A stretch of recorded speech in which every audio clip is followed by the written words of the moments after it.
Good afternoon, ladies and gentlemen. My name is Roberto Benetello, and I'm the Executive Director of the Business Council for Sustainable Development Malaysia.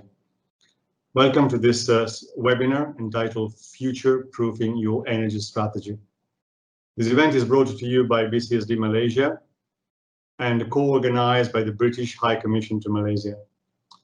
I wish to start by thanking IGEM 2020, the organizers, for hosting this event. I also want to thank the distinguished speakers that have agreed to join us today. I will introduce them to you one by one in a few moments.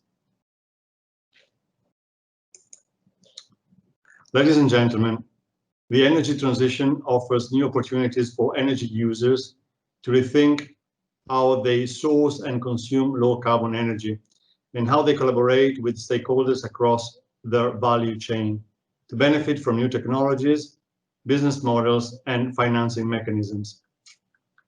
The webinar examines how companies are developing and implementing ambitious integrated energy strategies and how collaboration has increased their ability to benefit from additional revenue streams and extended impact across their value chain. Allow me to remind you who we are. BCSD Malaysia is a CEO-led non-profit organization formed by a group of forward-thinking companies committed to creating a sustainable future for business, society, and the environment. We are the global network partner in Malaysia of the World Business Council for Sustainable Development, WBCSD. Together with our members, we want to drive system transformation essential to transition to a world where 9 billion people can live well within the planetary boundaries by 2050. At the same time, we strive to make more sustainable business more successful. Like WBCSD, we work with business mostly around 6 main program areas where system transformation is needed. In these areas, we initiate projects with concrete and measurable output. They all take a science-based approach, and they aim for targeted business solutions to scale up business impact. Currently, there are 36 active global projects from WBCSD, but there are hundreds of local projects from the 62 WBCSD global network partners around the world. Organizations like BCSD Malaysia and like the BCSD offices organization that you see in this slide, which are the offices in Southeast Asia. The knowledge generated through global or local projects is used to initiate or replicate projects in some other parts of the world. This approach leverages on our success, and it minimizes wasting time and resources trying to reinvent the wheel. Ladies and gentlemen, the agenda for today includes 7 distinguished speakers that have been selected to tell a compelling story about how business should energy transition, dealing with the challenges, but also taking advantage of the various opportunities. With me today, we have His Excellency Ken O'Flaherty, UK Regional COP26 Ambassador to Asia Pacific and South Asia. The UK is working hard to ensure that COP26 Leaders Summit next year delivers strong climate action. The opportunities for business from Southeast Asia's rapid uptake of renewables over the coming years will be significant. Ambassador O'Flaherty will deliver a keynote address. The other speakers for today, ladies and gentlemen, are Mr. Rutger van der Zanden, Manager of the Energy Section at the World Business Council for Sustainable Development in Geneva. Rutger will tell us about the business benefits of value chain collaboration in the transition to low-carbon energy. Dr. Fazrul Rahman bin Zainuddin is the Chief Strategy and Regulatory Officer at Tenaga Nasional Berhad. He will tell us about the energy transition in Malaysia. Simon Song, Senior Vice President, Digital Solutions ASEAN and Managing Director of Bosch Malaysia, will illustrate how companies can move to net zero greenhouse gas emissions, and he will tell us how Bosch has done it. Mr. Jason Mariappan, Head of Petronas New Energy, will share with us some insight on how Petronas is pursuing domestic and international renewable market opportunities. Mr. Shamel Ali, Head of Sustainability at Axiata, will talk about the telco industry position, initiatives, and drivers on climate change management. And finally, last but definitely not least, Mr. Matthias Warming, CEO of Eve Energy, whose presentation will cover the mechanisms of renewable energy certificates and how they can play a role in corporate energy carbon management. Time allowing, ladies and gentlemen, we should have a Q&A session of 10 to 15 minutes at the end of the presentations. So without further ado, let's give the floor to the speakers. I hope you enjoy the webinar. I hope you find it informative. Please do not hesitate to get in touch with me at BCSD Malaysia through the email that you can see in this slide. Thank you very much and enjoy the webinar.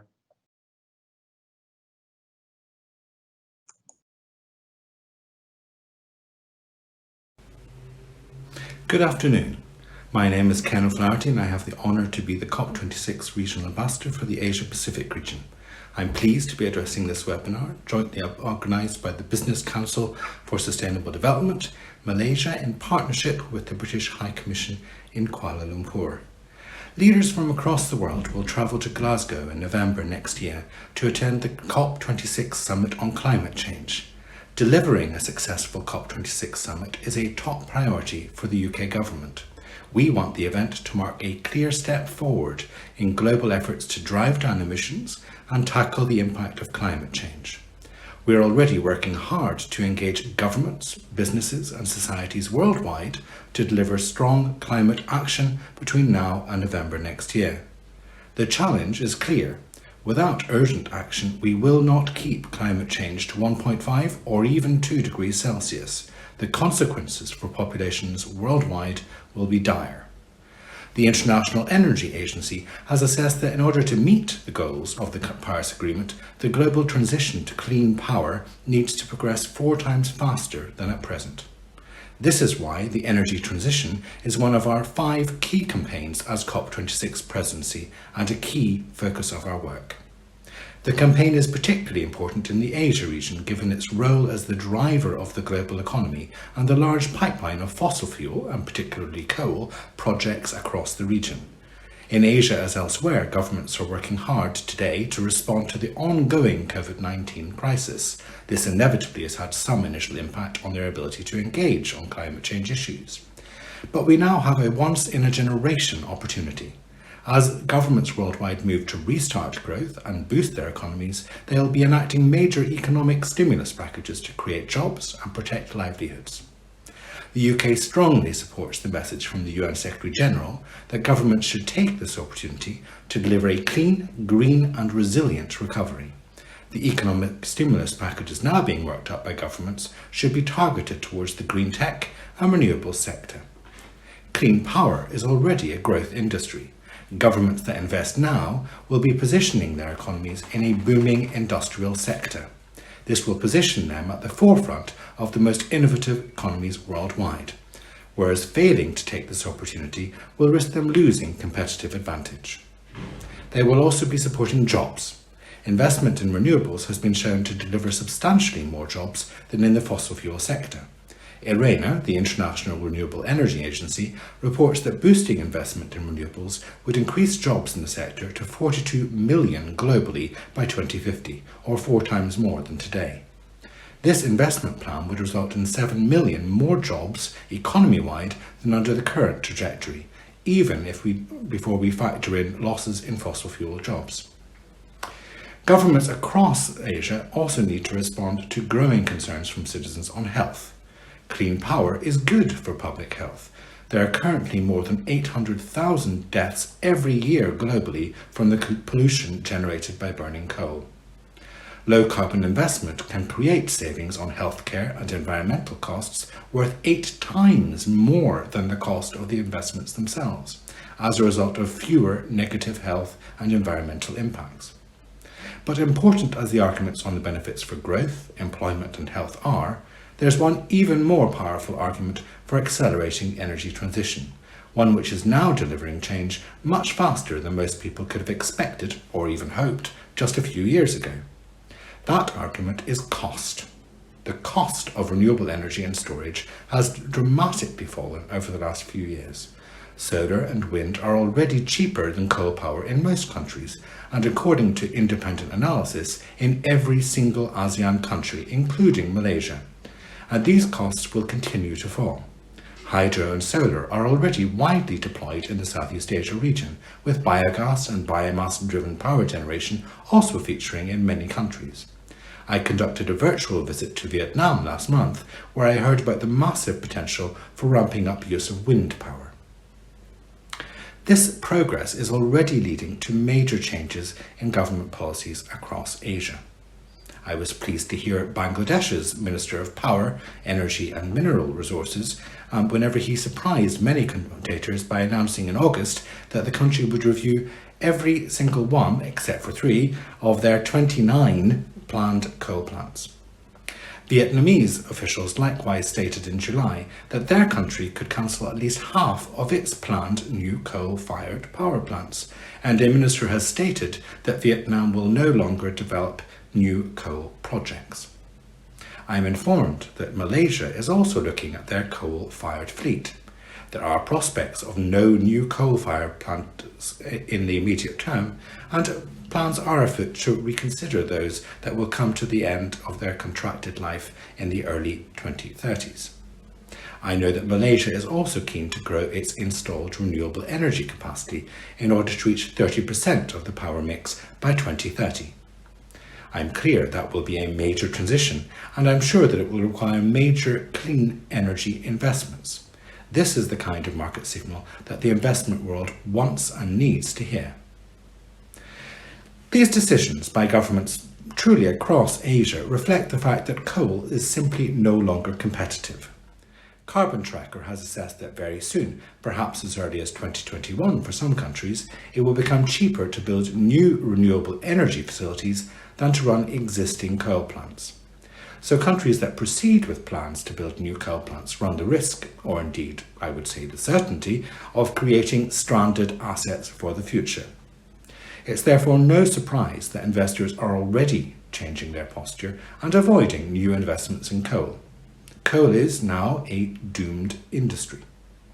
Of course, there are still some who will continue to argue for new coal, despite the evident economic, social and climate arguments to the contrary. But if investors are backing out, then something's clearly changing in the overall finance landscape. Despite moves to boost domestic coal production in India, recent calls for bids have shown distinct lack of interest from investors in pursuing coal projects there. India is instead now a world leader in the renewables sector, with booming investment in solar in particular. The recent lockdown in India saw renewables deliver an unprecedented share in Indian power generation, whereas coal shrank to its lowest levels in living memory. There's also strong support for accelerating progress to renewables from the private sector. In Cambodia, for example, several international companies which currently outsource production to Cambodia wrote to the government underlining that it was important for them to access renewable energy sources, citing pressure from both clients and from shareholders. So the market is already delivering change. We are now working with governments across Asia to accelerate that change. We welcome China's announcement last month that it would move to a carbon neutral economy by 2060. We expect this to accelerate progress on the energy transition both within China and across the Asian region. As China ramps up its domestic adoption of renewables, costs are likely to fall sharply across global markets. We and our partners are now also challenging market distortions which are slowing down the energy transition in some economies worldwide, and we're working with business and civil society to ensure that calls for transparency and citizens' interests are heard. As private capital is moving away from coal, we're also working to build pressure on those governments, notably Japan, South Korea and China, which continue to support new coal projects overseas. We are underlining in our discussions with them that new coal projects are simply not compatible with international Paris commitments, nor are they in the economic interests of the countries which they are purported to be supporting. Such support should end now. There are increasing signs that the countries concerned are aware of the impact of coal support for their international reputation. Japan reviewed its criteria for overseas coal financing in July, and we're continuing to press them to end such financing entirely before November next year. All of this means that there will be a sharp and irreversible move away from coal and towards renewables across Asia in coming years. We are working with multilateral institutions such as the Asian Development Bank and ASEAN to ensure that governments have the support they need to manage this transition. But this is not an area where governments or multilateral development banks will provide everything that is needed. It's very clear that private investment will be essential to deliver the energy demands of growth-intensive Asian economies over the next decade. We expect Asia to continue to drive the global economy in the year ahead, which will mean that renewable energy will continue to be a growth sector across the region. That represents clear opportunities for investors, which I strongly encourage participants at today's event to seize. Finally, I want to say that I would hope that the economic rationale for investment in the renewable sector should stand on its own. Renewable energy is clearly a sector that will deliver strong returns for companies that invest now. But I know that there is also a growing desire from investors themselves to support international action against climate change, which is something that shareholders, clients, and employees increasingly demand. This is why we now see so many companies now committing to ambitious net zero targets and pressing their host governments to accelerate the energy transition. The UK's COP26 presidency is keen to work with business and investors as an integral part of our preparations to ensure that we have a holistic approach to delivering climate action worldwide. We're strong supporters of the Net Zero initiative, and I am of course keen to work with companies and investors as part of my own role across the Asia-Pacific region. So let's keep this discussion going. Events such as this today clearly provide a useful platform for sharing experience and ideas on what works for this region and Malaysia in the energy transition space. Thank you again for this opportunity to speak at this segment of iGEM 2020, and I'd be happy to take some questions and comments later. Thank you.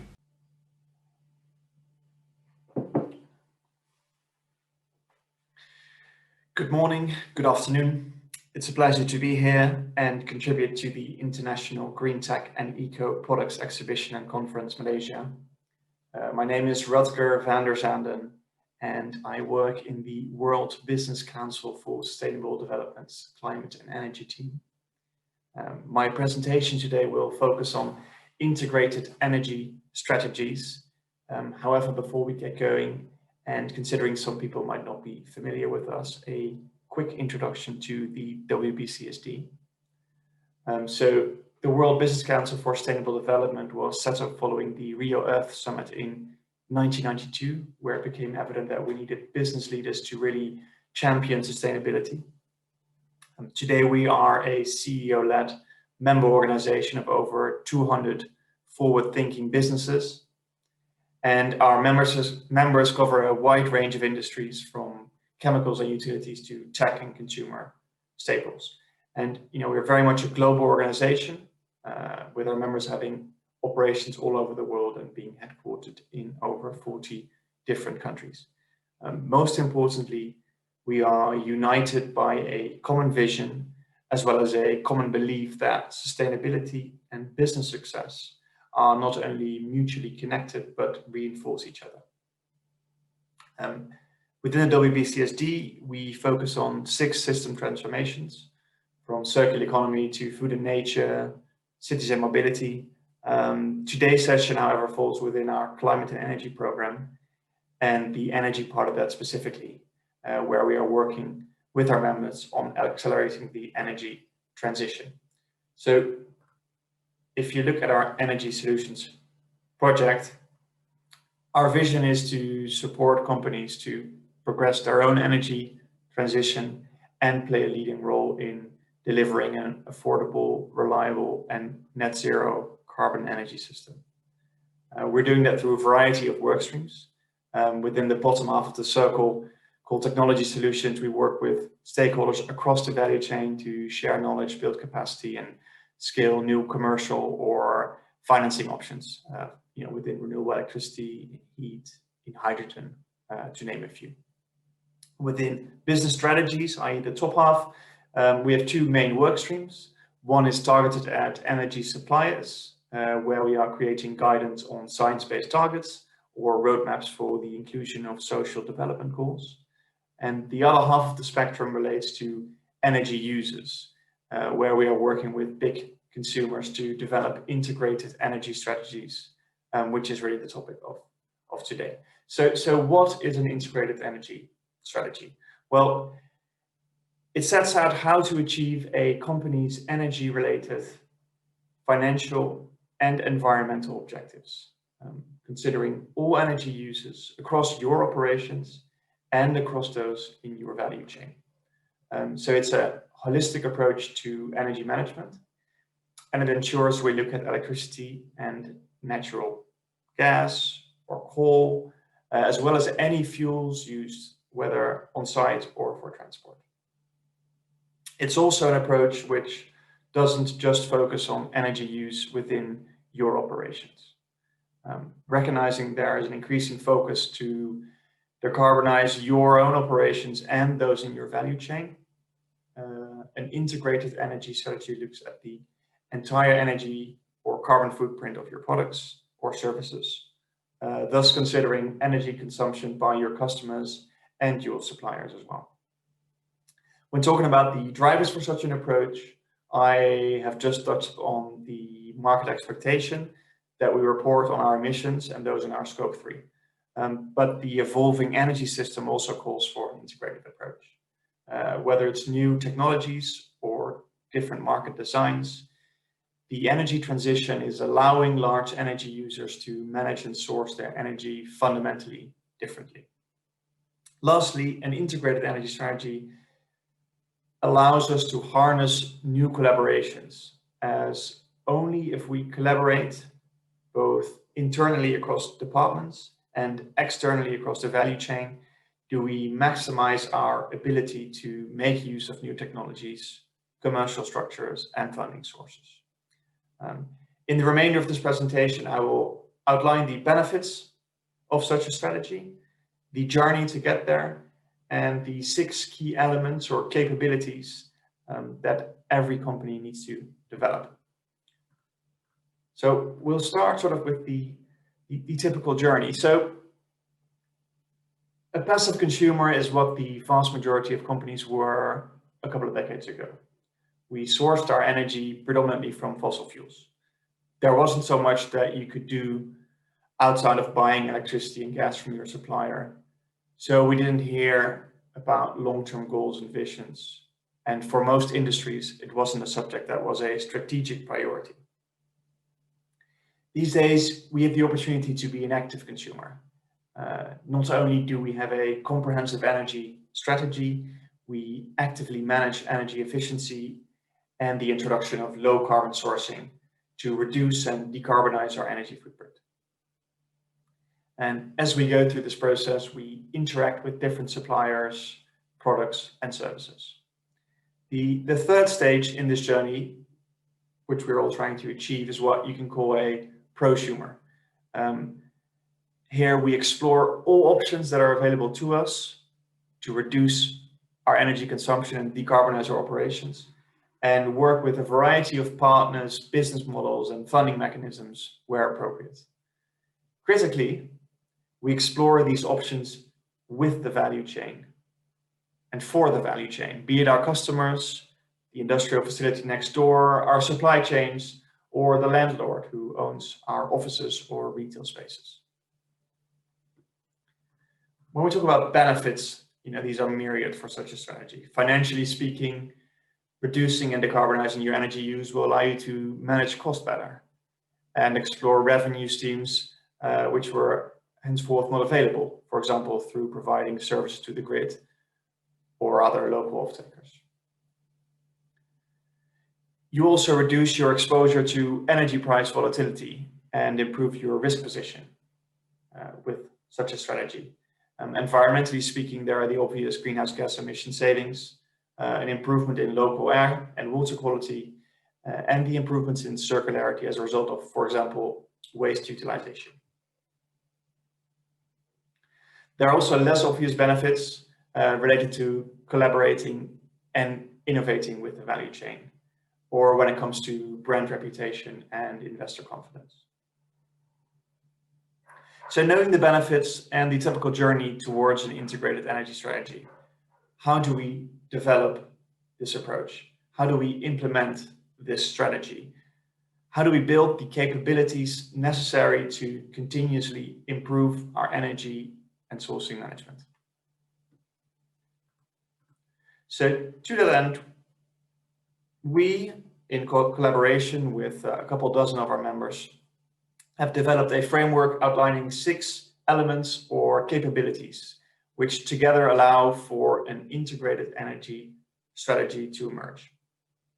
Elements range from having a credible vision to having robust data management procedures and effective processes to engage the value chain. I will run through all 6, highlighting best practice. So on visions and targets, it's crucial that you have a clear and ambitious vision, which is articulated and broadly supported by your board. Time-bound and science-based targets are also key, so that you are working off a clear methodology and towards concrete results as opposed to a lofty goal.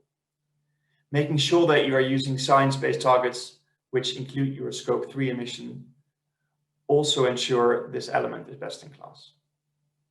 Lastly, you want a strong business case that considers strategic, reputational, and risk elements in addition to financial and environmental benefits to underpin your vision. When it comes to energy strategy and governance, getting commitment from executive level management is key. Whether it is aligning the energy strategy with your corporate strategy, assigning responsibilities across the organization, or ensuring that your energy strategy gets the continuous attention that it needs, executive level commitment and well thought out governance structures are key. Internal carbon pricing to steer investment is another element we tend to see in businesses with outstanding governance in place. The third element is data collection and management,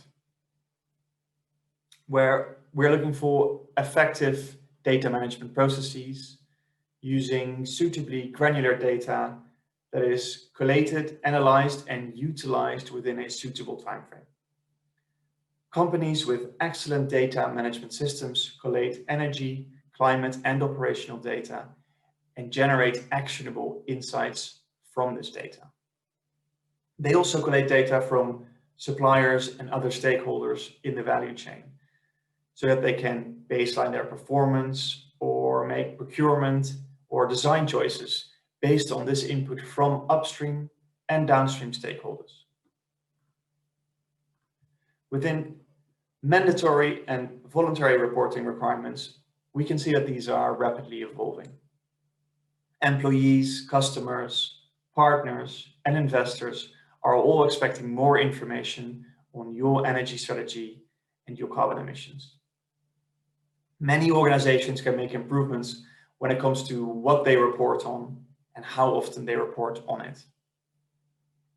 Leading organizations will refer to WBCSD's ESG Disclosure Handbook or the Reporting Exchange ESG Indicator Library to ensure they understand the needs of various stakeholders and develop useful indicators. The fifth element is called internal and external engagement. Here you should be aiming for an engagement plan that involves stakeholders with a high degree of influence or impact in the implementation of an integrated energy strategy. You also want to make sure that you focus your efforts within the value chain on suppliers, local stakeholders, and customers who have the greatest opportunity to decarbonize. Lastly, I would like to highlight that open communication channels with partners is also key. Having frequent and transparent dialogues with your value chain is key to identify opportunities which can decarbonize both your operations. The last and sixth element revolves around concrete solutions. So whether it concerns energy efficiency projects, renewable assets, power purchase agreements, or investing in natural climate solutions. Companies that score high on this element carry out a comprehensive assessment in collaboration with your value chain of all available options and accordingly apply financial, environmental, and social decision-making criteria.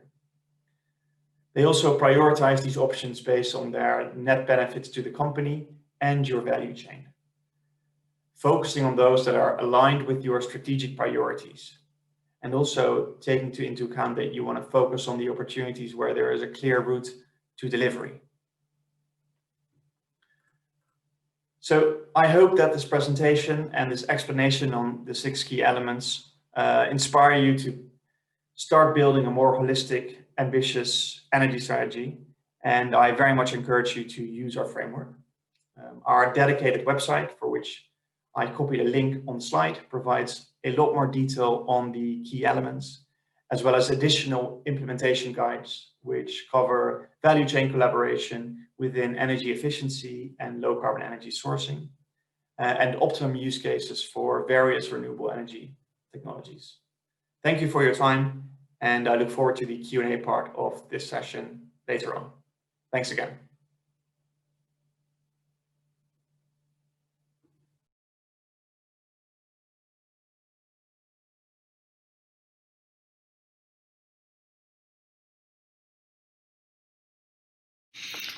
Good afternoon, everyone.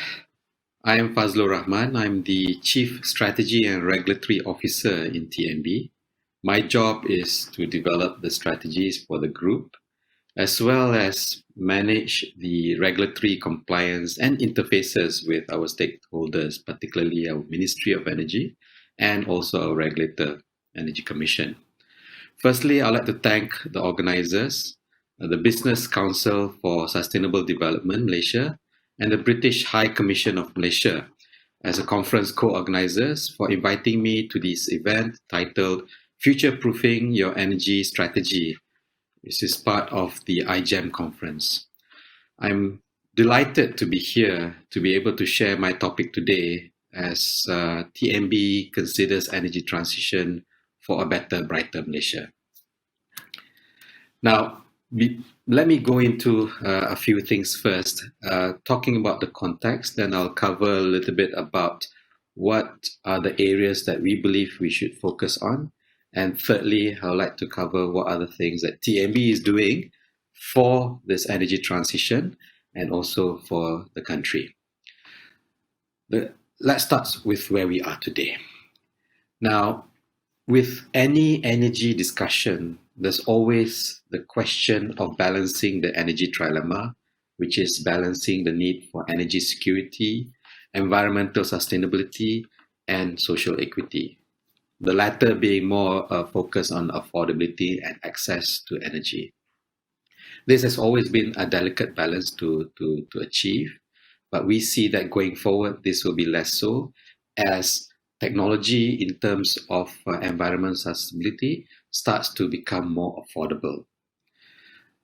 Let's look at where we are today in Peninsular Malaysia. For the next decade, up to 2030, we are in a situation where the system has over generation capacity, more capacity than we need. The reserve margins for the next 10 years will range between 30 to 50%, which is significantly higher than the minimum requirement of about 28%. So what this means is that we don't need to build more additional conventional capacity over the next 10 years. This means that focus can be given to more renewables. Now, renewables are not considered dependable capacity because it's intermittent. However, the opportunity for renewables is that it is becoming increasingly affordable. As of the last large-scale solar program in LSS3, the cost for renewables or solar has now become cheaper than gas. Today, we are in this pandemic and a global economic crisis. With this crisis, thoughts are around recovering our global economy and national economy in order to become in a better shape post-COVID. So perhaps there's opportunity in crisis as we look at making choices of where we want to invest going forward to recover our respective global and national economies. And we believe that the opportunity here is to shift towards energy transition, towards more sustainable energy sources in order to reshape the nation's economy towards something that is more future-proof. The other benefit of doing so, as we see, if we were to take investments in the generation capacity, investments in RE generation versus conventional generation, we've seen will generate around 2.5 times to 3 times more jobs compared to the conventional.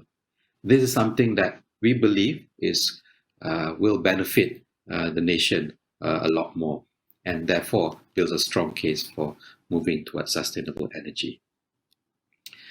Now, what will be the focus areas for Malaysia?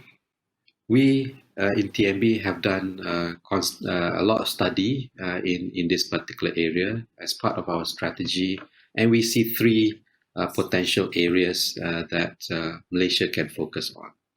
Number 1 is on affordable decarbonization. Number 2 on energy efficiency, and number 3 on electrification of mobility. Firstly, let's talk about affordable decarbonization. Today, solar or RE generation capacity in Malaysia, total RE generation capacity is about 9%, comprising solar, mini hydro, biomass, biogas, and waste to energy. Large-scale hydros make up another 8%, so total about 17%.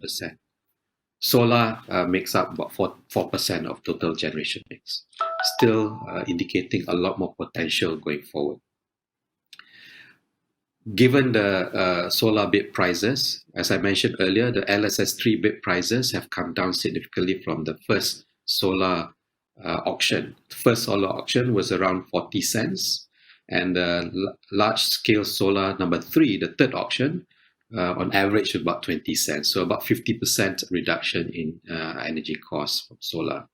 This makes solar very competitive compared to gas, which is currently running at the 23.7 cent per kilowatt hour based on the third quarter prices.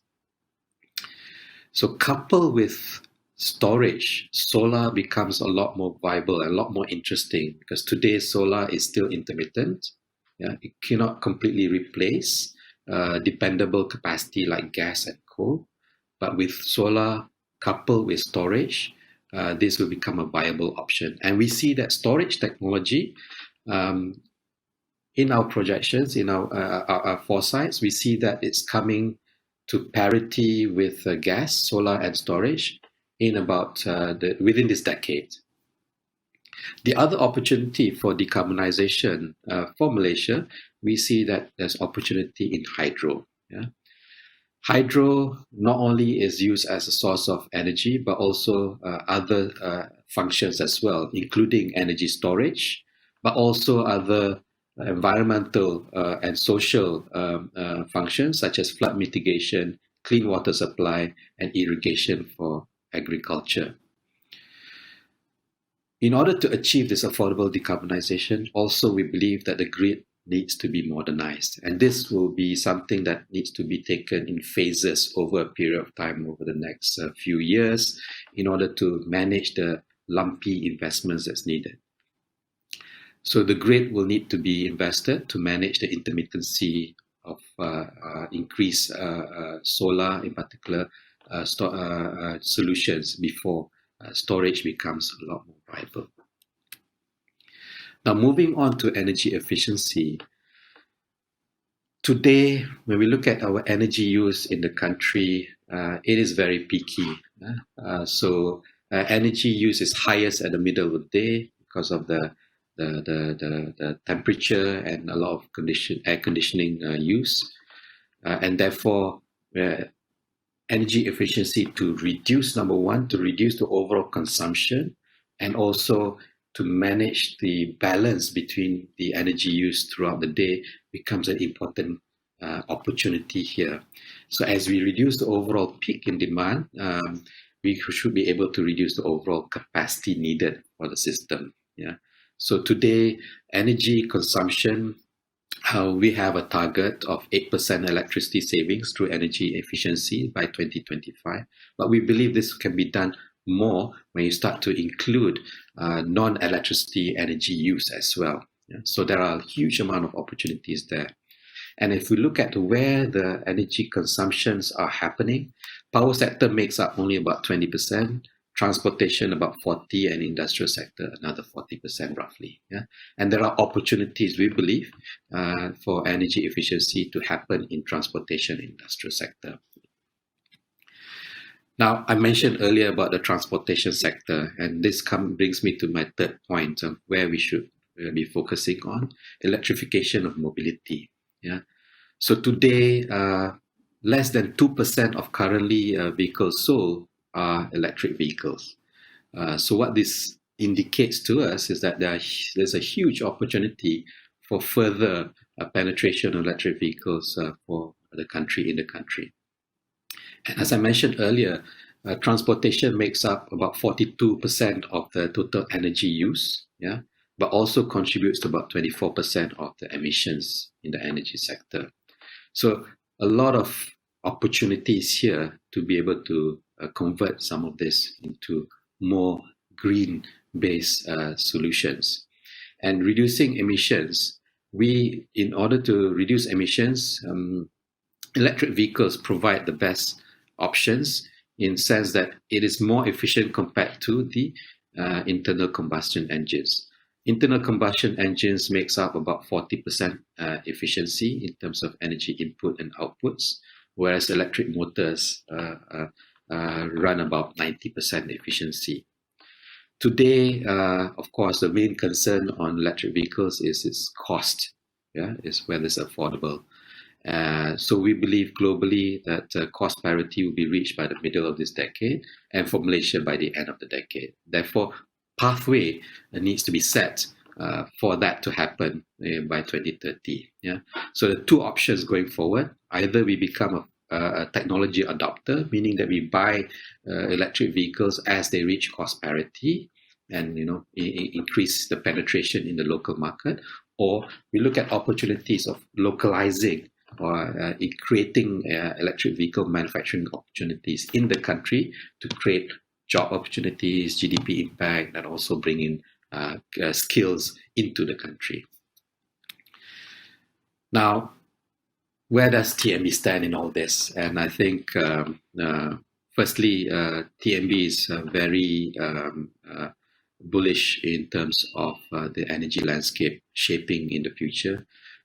We believe strongly in moving towards the more sustainable energy solutions in Malaysia and internationally. And we will continue to want to play a big role in doing this. For our business, of course, our business will be along the three pillars of our business, which is generation, the grid, and also the customer. So we are already putting plans in place to be ready for the future of the energy landscape. In generation, we aim to increase focus more on renewable energy in Malaysia and internationally. In Malaysia, we'll be focused on large-scale solar bids and other opportunities as they come by. Overall, we plan to increase our RE capacity to 1.7 gigawatts locally and internationally by 2025.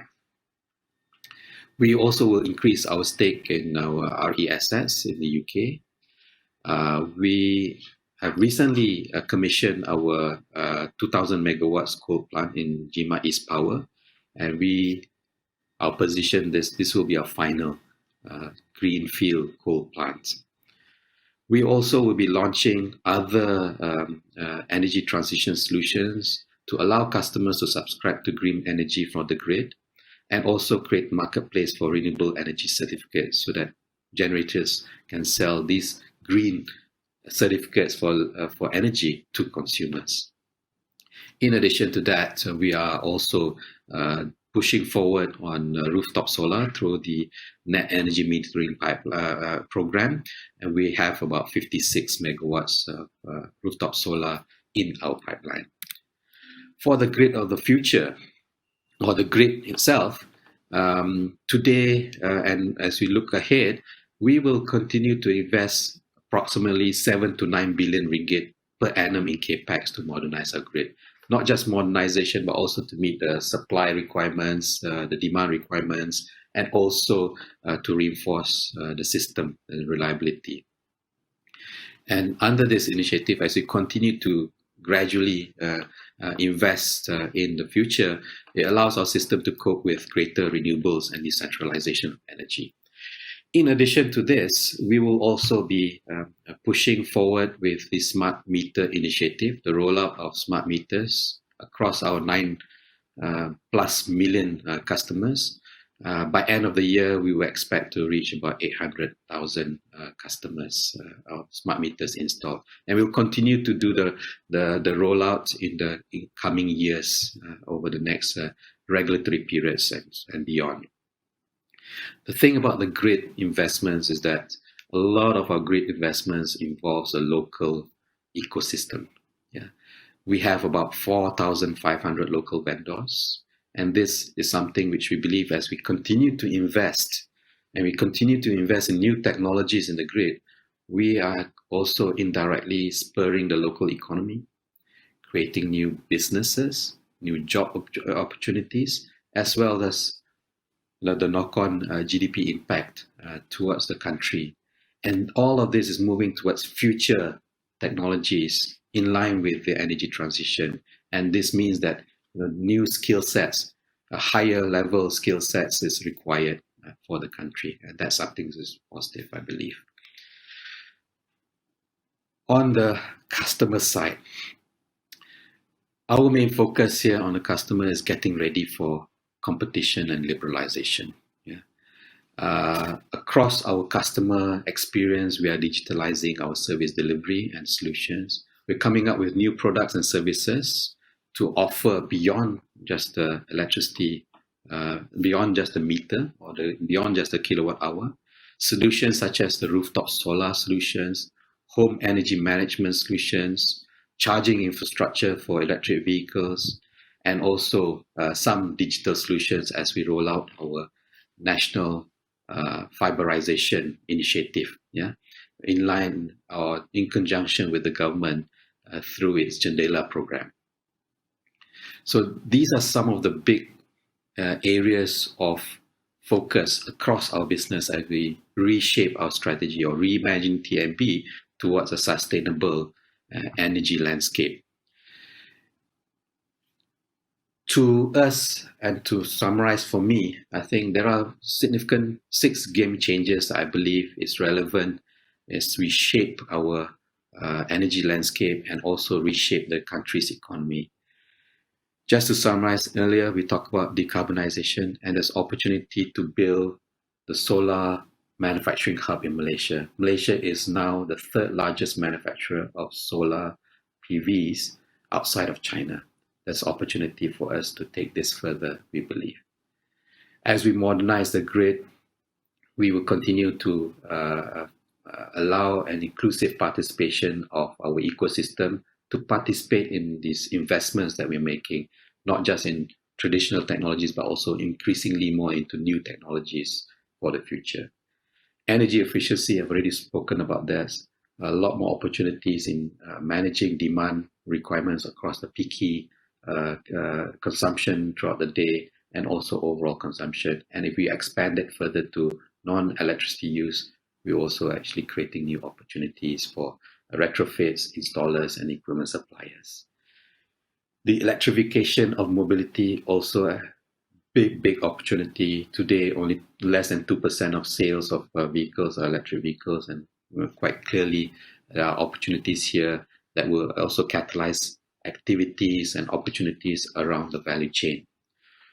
Digital goes without saying. We are moving towards a digital economy, and opportunities to reshape our service delivery, the infrastructure from a fiber access to those underserved is something that we believe will also help the economy.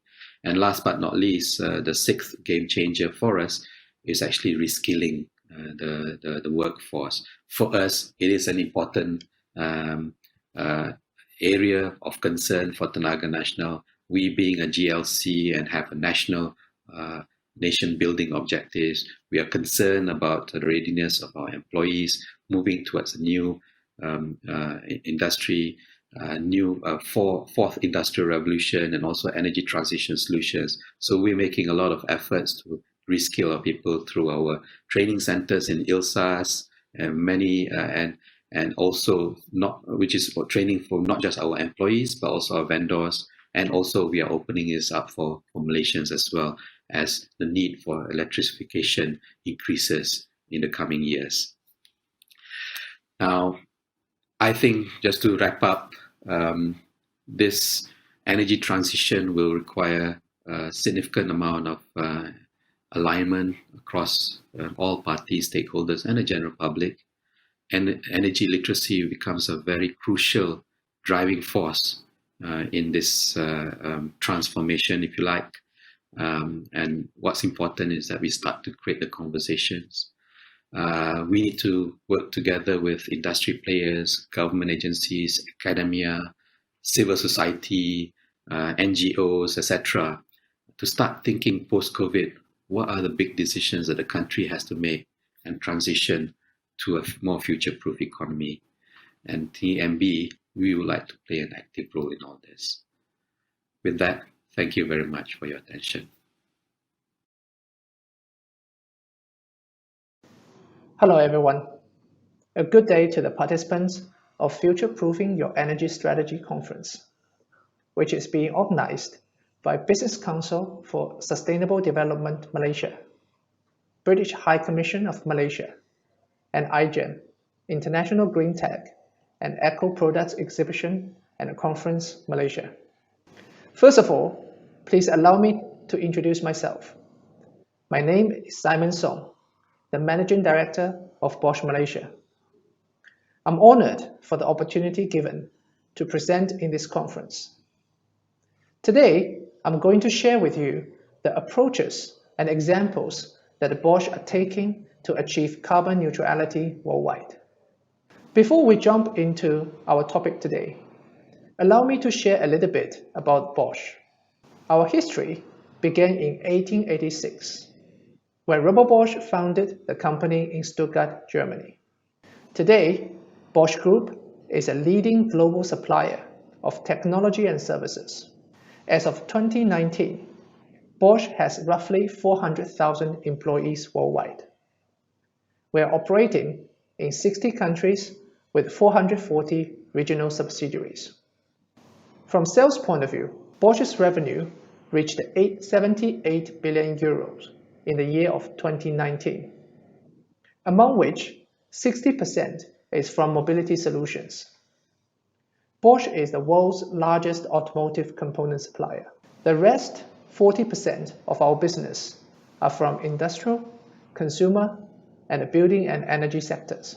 Over the past few years, Bosch has also been actively investing in transforming from a hardware-oriented company to a software-driven IoT company. One more interesting fact about Bosch is about our shareholding structure. Until today, we are not a publicly listed company. Instead, a charity foundation, Robert Bosch Foundation, owns 92% of Bosch Group. This non-listing and a charity ownership defined our company's DNA, which is long-term looking and a strong sense of social responsibility. This is highly relevant with our topic today, the carbon neutrality. Now let's jump to our sharing today. When it comes to climate change, we all know that we must take action now. That's why in Bosch, we ask ourselves, why not start in our own backyard? As we have the technology and we are keen on inventing even more connected and more intelligent technology for the future. Let's have a quick glance on some of the interesting facts and figures. According to International Energy Agency, manufacturing accounts for approximately 32% of the global CO2 emission. As it stands, Bosch emits around 3.3 million metric tons of carbon per year. As a matter of fact, Bosch has already reduced around 35% of carbon emissions relative to our value creation in 2007. In Bosch, we are taking carbon emission very seriously. Our CEO, Dr. Volkmar Denner, is a strong believer and a supporter of carbon neutrality activities. Last year, he made a decisive pledge to turn Bosch into a carbon neutral place in its 400 locations worldwide as early as 2020. His favorite quote for this topic is, "When it comes to the climate, words are not enough. We need deeds as well." Now we are already in 2020, and as committed, Bosch will reach our goal to achieve carbon neutrality in 400 sites worldwide. But we will not be satisfied by only turning our operation into carbon neutral. We have bigger goals. We want to shape the climate action by taking a closer look at the carbon footprint, not only in our products, but in our purchased goods, services, and even logistics processes as well. We intend to achieve the goal together with our entire value chain by another 15% reduction by the year 2030. This slide shows how we plan to do it. Scope 1 and 2 refer to our own energy generation and the volume that we are purchasing for manufacturing and administration purposes. The target for Scope 1 and 2 is to achieve the carbon neutrality as of 2020. To ensure this target achievement, Bosch had defined 4 levels of implementation, which I will explain in detail in the subsequent slides. And for Scope 3, which refers to our upstream and downstream value chain, we also set a target. One example for the upstream emission in Bosch is the purchased goods and services, logistics, employees' commute, and business trips. Meanwhile, the examples for downstream emission is the use and the disposal of our products. Eventually, it leads to our ambitious target to reduce these indirect emissions by 15% by the year 2030. Our climate actions target across the entire value chain have had confirmed externally by the Science Based Target Initiative, which is a reputable NGO providing independent assessment of companies' target for reducing emissions by using science-based best practices as reference points. Now, in the following slides, I will share with you some best practice and examples implemented in Bosch to achieve our ambitious carbon neutrality goal.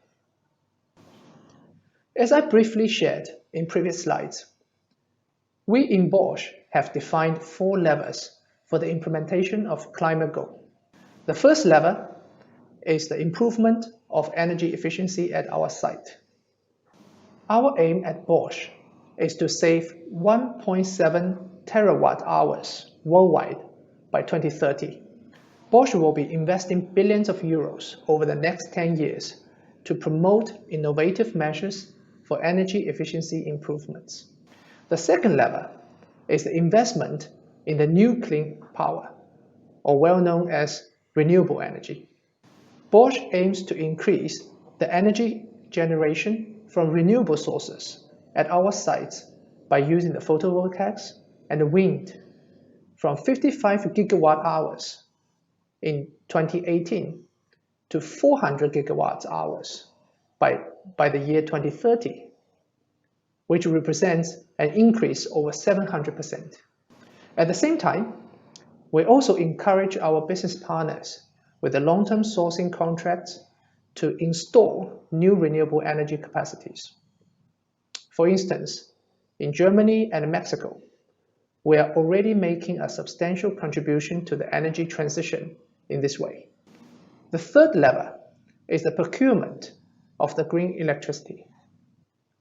In a bid to swiftly achieve the carbon neutrality, Bosch is purchasing green electricity from existing solar and wind farms.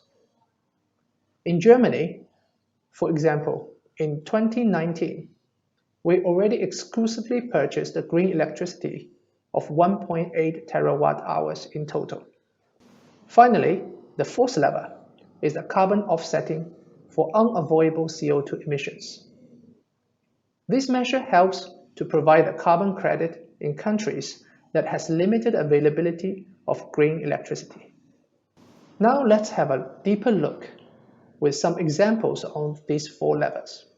To start with, our first lever, improvement of energy efficiency. Monitoring the energy flows and emission is a very complex task, but at the same time, very important to maximize the energy utilization. This is why, in Bosch, we are using digital solutions for greater energy efficiency. This picture depicts the energy management platform in action. It is a key technology to combat the climate change, as it is connected, intelligent, and has self-learning functionalities. Energy management platform can track, can control, and optimize each individual machine's power consumption. At Bosch, more than 80 sites are using our energy management platform. It is also being used for technical solutions, including ventilation of manufacturing shops, utilization of waste heat from various machining processes, and a smart consumption management for machinery. This has spared the world around 5,000 metric tons of CO2 in the past 2 years, and more than 23,000 tons since 2007. In 2018, Bosch launched around 500 energy efficiency projects worldwide, and followed by another 1,000 projects in 2019. The implementation of this total 1,500 projects helps to reduce 210 gigawatt hours of energy consumptions. By 2030, Bosch aims to save 1.7 terawatt hours of energy with the upcoming measures for an even better efficiency improvement. Moving on to our second lever, new clean power, in a layman's term, renewable energy. We have multiple projects running around the world. Here, I just quote two examples. In Mexico, Bosch is using wind energy generated from the Dominica wind farm to cover more than 80% of the energy requirements in all Bosch locations in Mexico. By doing so, Bosch Mexico saves around 50,000 metric tons of CO2 with this renewable energy switch.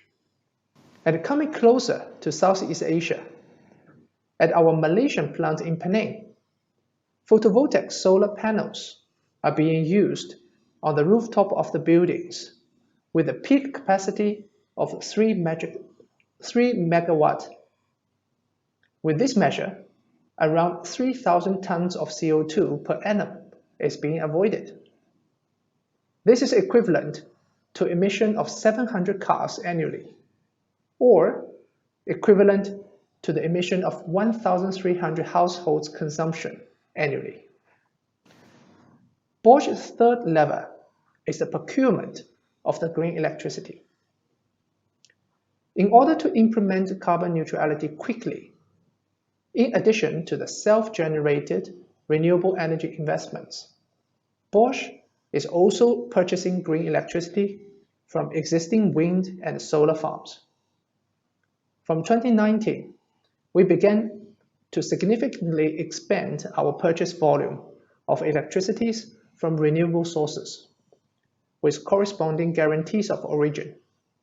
In Germany, for example, in 2019, we already exclusively purchased the green electricity of 1,831 gigawatts in total.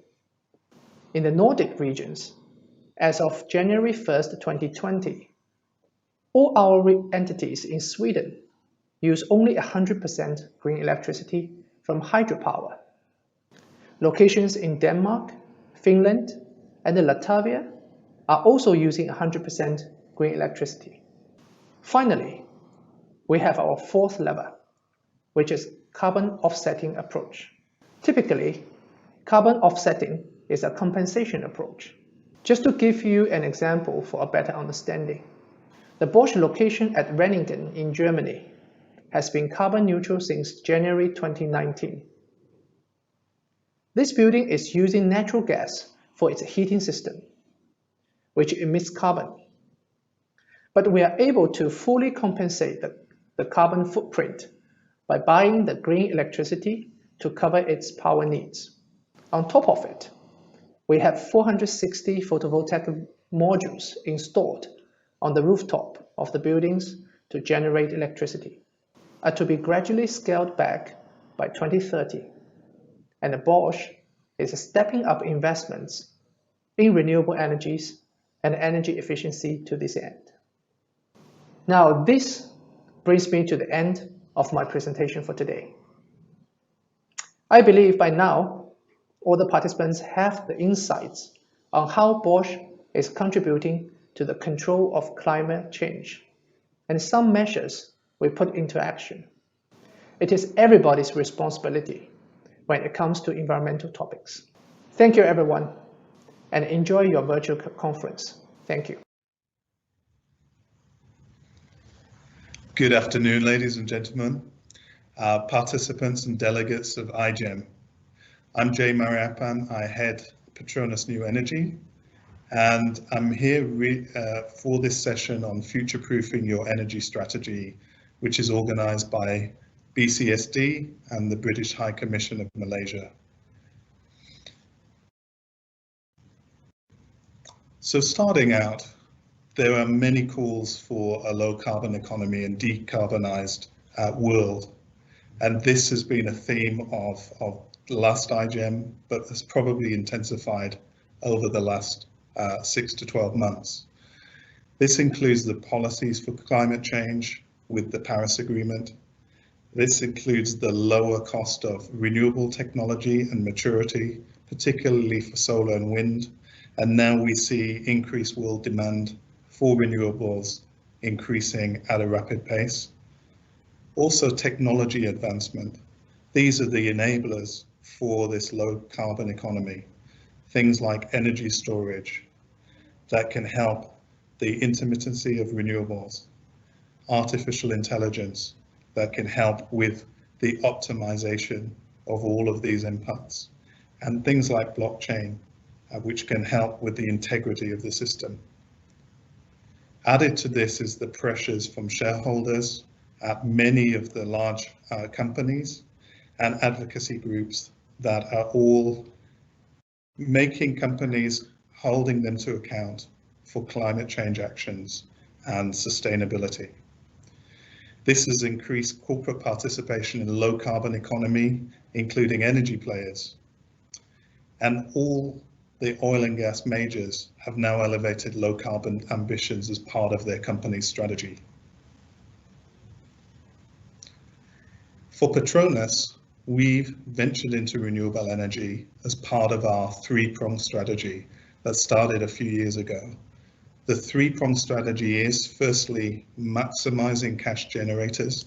This is really squeezing out the efficiency in our core business. Then, secondly, expanding the core business so that we can grow. And then thirdly, stepping out into new business areas where we will develop capabilities and new revenue streams. And these two step outs that we've started to date are specialty chemicals and new energy. Now, last year in April, Petronas established a new statement of purpose. This is a progressive energy and solutions partner enriching lives for a sustainable future. And this incorporates our commitment to the 7 UNDP Sustainable Development Goals, as well as leaping forward with our new energy business. In terms of where new energy fits within to the Petronas Group, also in April last year, the Gas and New Energy Division was established as our one-stop centre for cleaner energy. Gas and New Energy includes the LNG assets, the LNG marketing and trading business, the gas and power business, as well as new energy. All of these solutions that we develop under this business will help us cope with the energy transition and offer solutions to our customers. Now, this is not the first venture that Petronas has made in renewables. Back in 2010, 2011, the company started in solar. It established one of the first feed-in tariff projects in Malaysia, which is a 10 megawatt project in Gebeng. It's also had a number of rooftop projects that have been developed, including a large array at Surya KLCC near the headquarters, and on some petrol stations, including a 190 kilowatt array at Petronas Solaris. And even in Italy, in our international operations, we also have an array. But really now, with the establishment of new energy, we want to take this forward as a business. The technology has come down in terms of cost and maturity, and we see this being a key contributor to the Petronas revenues in the future. Today, we're an established renewable energy player with a large portfolio of distributed assets. When we launched new energy within the Gas and New Energy Division last year, we also made our first acquisition, which was Amplus Energy Solutions in Singapore. It's a Singapore-based company, which has the majority of its distributed energy assets in India. So today, we have nearly 800 plus assets spread over multiple locations around India. We have over 300 dedicated professionals and over 400 projects, all with high credit worthy commercial and industrial customers. The likes of Amazon, Yamaha, ABB, GE, and others. In addition to what we're doing with our Amplus Energy Solutions business, we're also developing further in the utility solar space and the onshore and offshore wind space. These we are developing in places where there is good wind resource, other areas of Asia, and we will announce ventures as we move forward with these projects and partnerships. In terms of the projects that we have operating currently, we have one of the largest open access projects in India, which is a 175 megawatt project, where electricity is wheeled from this large ground mounted project back to customers through the distribution network.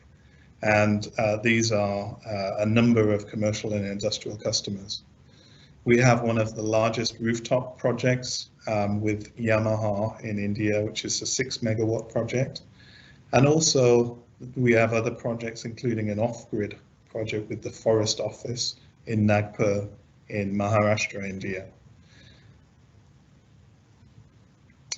In Malaysia, what we're offering to the market is our brand, which is called M+ by Petronas. This was launched at iGEM last year in October 2019, when we could have the conference, which was physical, and we had a very good launch, which was attended by our Prime Minister at the time and a number of VIPs. We've launched this as a customized solar solutions for on-site solar, off-site solar, battery storage and hybrid solutions, and an energy and data monitoring solution system, which we call Hawk AI. This is really a zero capex model for the customers, so they do not have to pay anything up front. The end-to-end solution is provided by M+ by Petronas, including guaranteed savings from day one. So there is no financial risk to the customer. The technical risk is taken care of, and all operations and maintenance is taken care of. So it really gives the customer peace of mind. Now, we launched this in October last year, and the first project that we have announced is Malaysia's largest PPA, which is the development of rooftop solar at 15 of the supermarket stores of Tesco around Peninsular Malaysia. These projects are currently under construction, with some of the first projects being operating later this month. And we are also developing a number of other projects which will start construction this year, where we are helping Petronas meet its own energy needs with zero carbon solutions.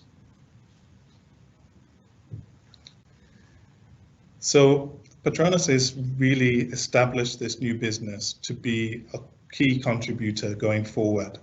It helps us future-proof the company against very volatile energy prices, such as the ones we see in oil and gas at the moment.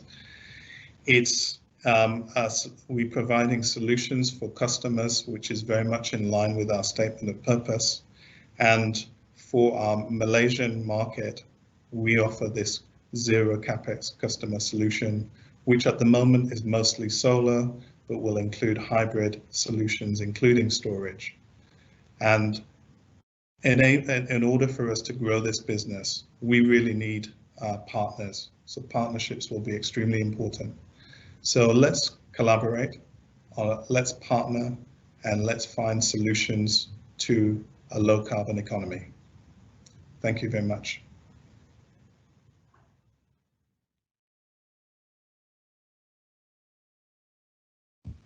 Hi, good afternoon, everyone. Thanks for your time. Firstly, I'd like to thank the Business Council for Sustainable Development Malaysia, and also the British High Commission of Malaysia for inviting me to present today, and also to iGEM for hosting the event, Future-Proofing Your Energy Strategy. Before I proceed with my presentation, just a bit of a background on myself. Currently, I'm the head of sustainability at Axiata. I have over 15 plus years experience as a sustainability practitioner in various roles and functions, including advisory consultancy and also as head of sustainability. My main area of interest and focus lies in the development and integration of sustainability strategy, aligning to the broader business goals and objectives with respect to creating further value for the organization. If I may now proceed with my presentation slides.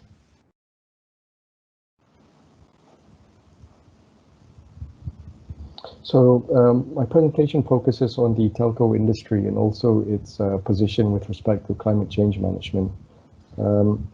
Addressing climate change and its effects is obviously one of the most major concerns that the world is facing today.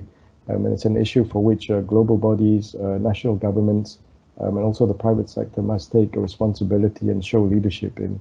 For the mobile sector, it was one of the first sectors to actually commit to achieving the UN SDGs, which calls for serious action to regulate carbon emissions and to promote developments in renewable energy.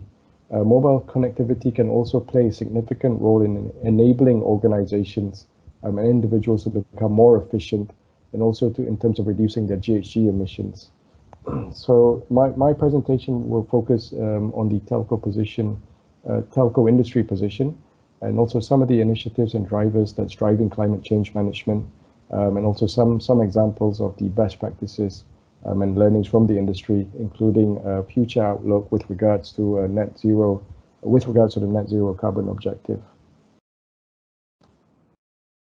Today, mobile connects more than 5 billion people, and that's around 2/3 of the global population. The mobile industry obviously has a significant role to play in terms of addressing the challenge of climate change. It's committed to not only reducing its own emissions, but also contributes greatly in terms of combating climate change through emission reductions, through reducing emissions of the wider industries through smart connected technologies, and also behavior change.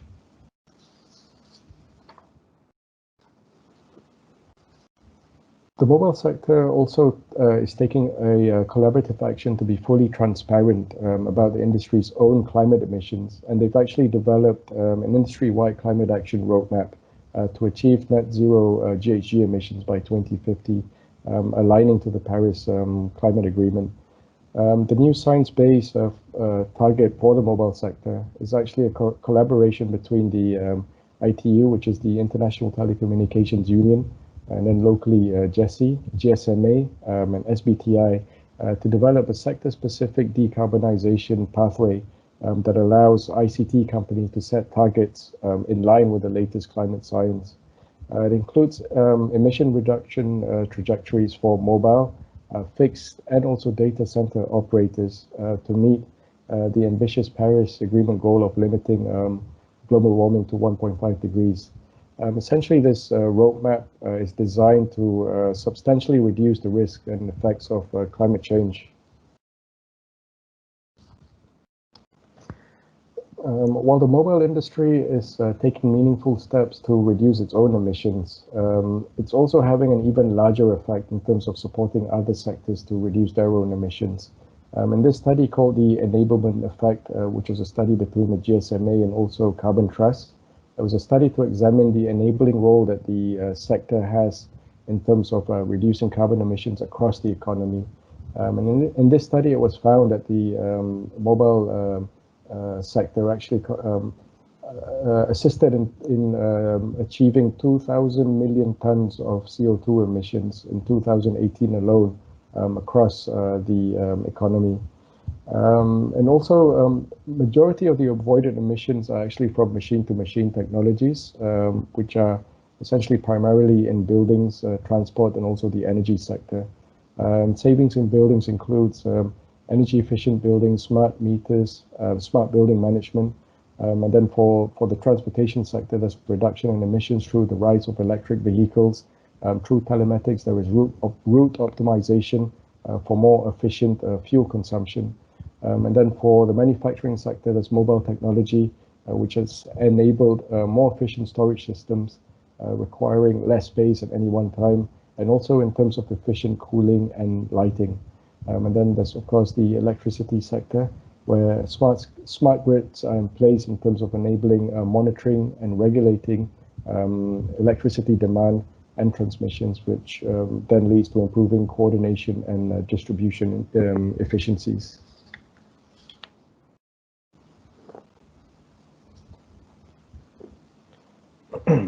The mobile sector is also an enabler for growth in essential services, and these includes improving education, improving health, and also the purchasing of goods, and also media and news, and also cellular IoT connections. These statistics actually show the growth of mobile enabled services globally. All of which are increasing as users increase, and also the ways in which we work, live, and also develop rely heavily on connectivity. These services and numbers also highlight the fact in which ways mobile is an enabler for positive climate action, where we're able to see the use of the services and different platforms, and also for different purposes and innovative ways in which the services can drive lower emissions, greater energy efficiency, and also more responsible energy consumption and cleaner production. Now to just touch a little bit in terms of the best practices that are out there for the sector. So the mobile telecommunications sector also has demonstrated leadership, and with a focus on investment, innovation, and efficiency, resulting in substantial carbon reductions. Recently, Apple announced that it will be carbon neutral by 2030, and this is actually quite significant as their devices actually form such a significant part of the mobile sector supply chain, which will obviously be of great help in terms of achieving the science-based targets for the sector. And the telecommunication countries that actually integrate sustainability across the organizations have actually strong climate action plans that seek to firstly reduce the environmental footprint of their networks through energy efficient towers that are built with sustainable materials and that are also built with less materials. And also this includes reducing of their emissions through a target-based approach. For example, in many cases, working towards the 2050 net zero carbon objective set by the GSMA. And in some cases, many of these companies are actually achieving their targets way before that. And also, many of these companies are increasing the renewable energy consumed and that are being generated, and also to ensure self-sustainability of towers, and also purchasing less energy from the grid. This is just an example of Telefonica, who are actually one of the most recognized or best practicing companies within the sector in terms of sustainability. Telefonica's climate plan was actually originally aimed to be met by 2050, but this will actually now be achieved by 2030. And this revision actually came as a result of them achieving a 50% reduction in global CO2 emissions in 2019. Since the launch of Telefonica's energy efficiency plan in 2010, they've actually implemented 740 individual projects, which had resulted in about 4,000 gigawatts per hour of energy being saved, resulting in about a savings of 553 million euros. And all this actually led them to fulfill close to 1.3 million tons of CO2 emissions reduction equivalent within that period. Now I'll just touch a little bit in terms of Axiata's climate position, where we are now and what we're working towards. So obviously climate change is a material issue for Axiata. It falls within the pillar of environment, and obviously there's the other two pillars of governance and social that we're also looking at. But for environment, climate change is obviously one of our main priorities. We're very much aligned to the Paris Climate Agreement and also the SDGs Goal 13 of climate action, and also the expectations and objective of the GSMA, our industry body, with respect to net zero carbon emissions achievement by 2050. And aside from that, obviously we're cognizant of the various growth and expectations within the country and also regionally and internationally, and also expectations and demands from the various stakeholders, including investors. There's also the index funds that are becoming more matured in terms of their expectations of organizations, and of course the regulators and financial and capital markets as well. So obviously the demand and expectations for organizations, not only within Malaysia, but also regionally, so on and so forth. There's increasing demand in terms of companies taking a more proactive stance in terms of their climate change management and position. This is just a bit of a snapshot in terms of Axiata's position relating to energy consumption and also carbon emissions. We would like to take a more proactive step and approach in terms of managing our carbon emissions, and also in terms of aligning to the industry objective of net zero by 2050. So we're actually in the process of developing a roadmap which is target driven, also with intermediate milestones over a phased approach. And this is obviously there will be a lot of work that will be involved, and we're certainly starting the process in terms of identifying what can or cannot be done in terms of developing this climate action roadmap.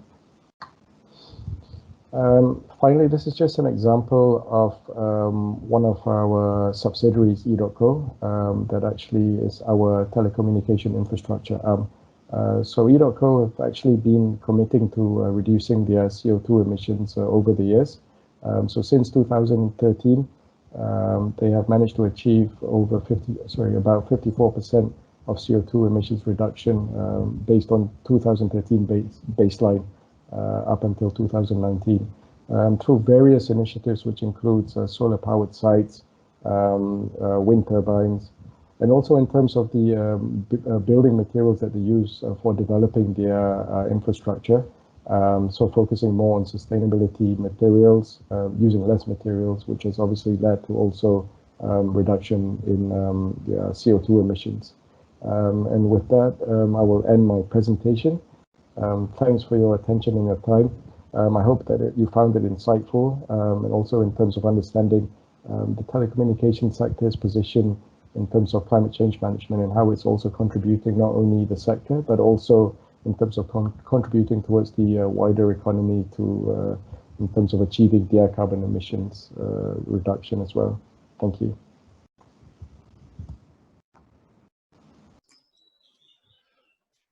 Assalamu alaikum and a very good afternoon, everyone.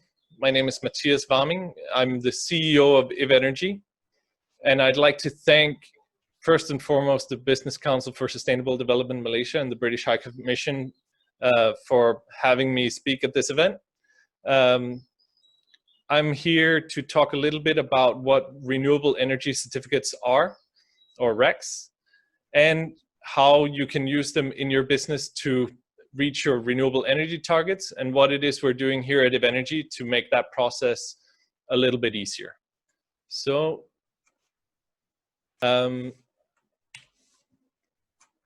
yeah. So this is the grid structure that we all know and that's been around forever. So essentially you have all the different sources of energy, whether it's conventional from coal or gas, from renewables, and it all goes into the grid, and what you get out the other side is essentially just the mix. You don't get to pick and choose which facility supplies the electricity you get out. You just get what comes out of the plug when you flick the switch.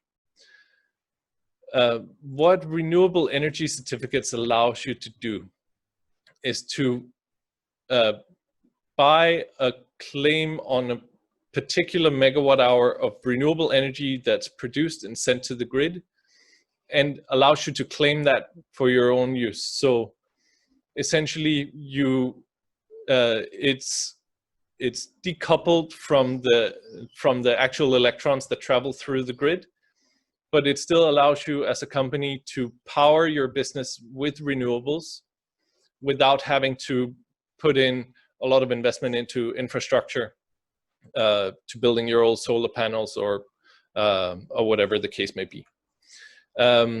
This approach, it has a number of benefits. So first and foremost, for the renewable energy producer, it's very clear cut.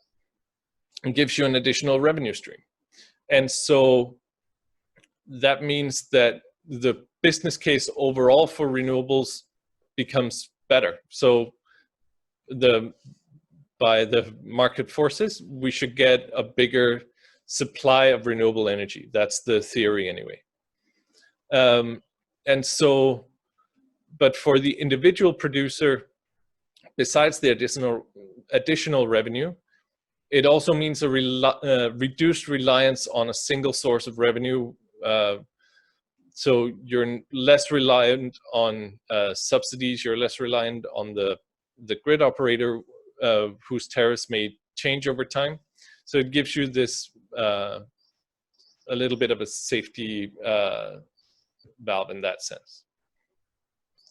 For the buyer, this kind of mechanisms gives you a an opportunity to take action on climate change that's still relevant to the core of your business. So as you all are aware, I'm sure, there's a big difference in reporting when you're talking about things you do with the money you've earned versus how you make your money. It's much more powerful and much more credible to take action on climate change related to where you make your money. And for most businesses, one way or another, electricity is going to be involved in that. So having this very business relevant intervention without a lot of interference. So this is you don't need to shut down your plant to buy RECs in addition to your electricity bill. So it's it has that benefit. On the other hand, it's also a flexible tool. So it scales with your business. If you're growing, you can add RECs to at will to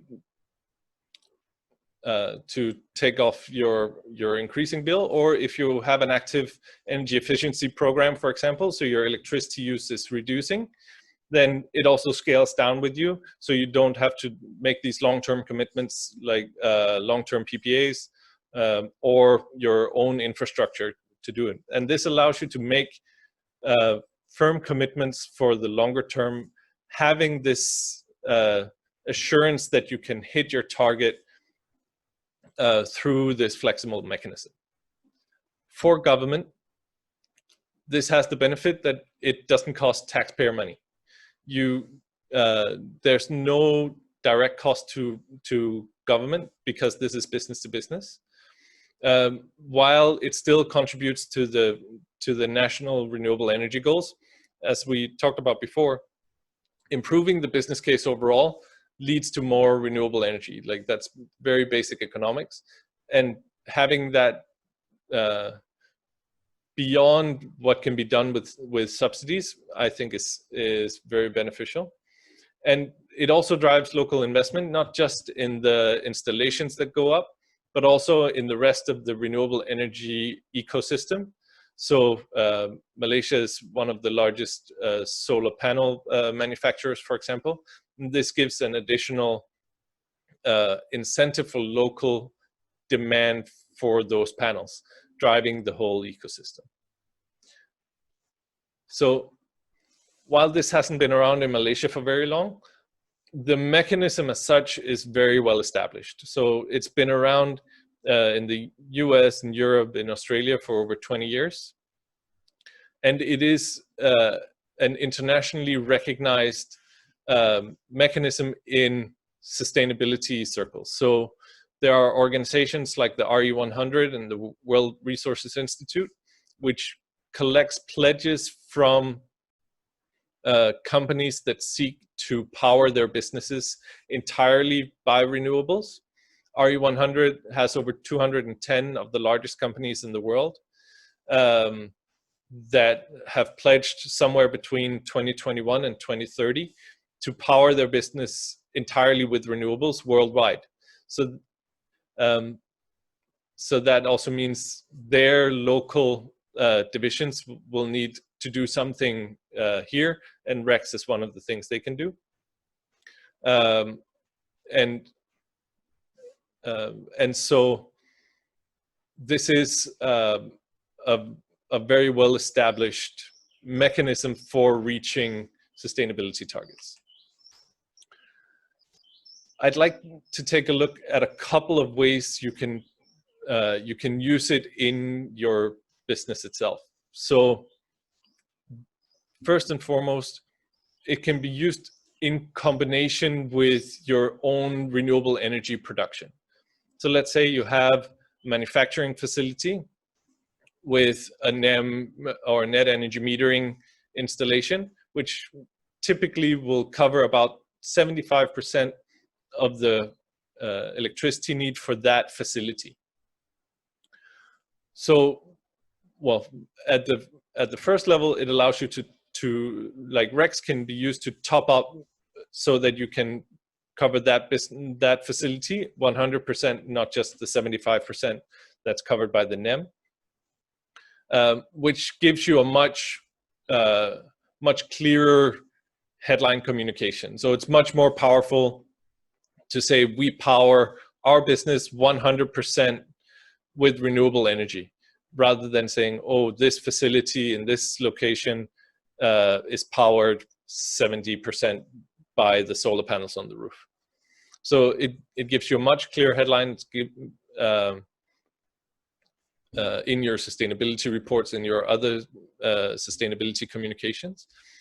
But it also allows you to integrate the sites that don't have access to its own renewables. So if you are in rented office space, or if you're in a very densely built up area where renewable energy installations are not feasible for one reason or another, either you can't get roof space because you're in a high rise, or you don't actually own the building, RECs is a flexible tool for you to then integrate those sites into your overarching corporate energy strategy.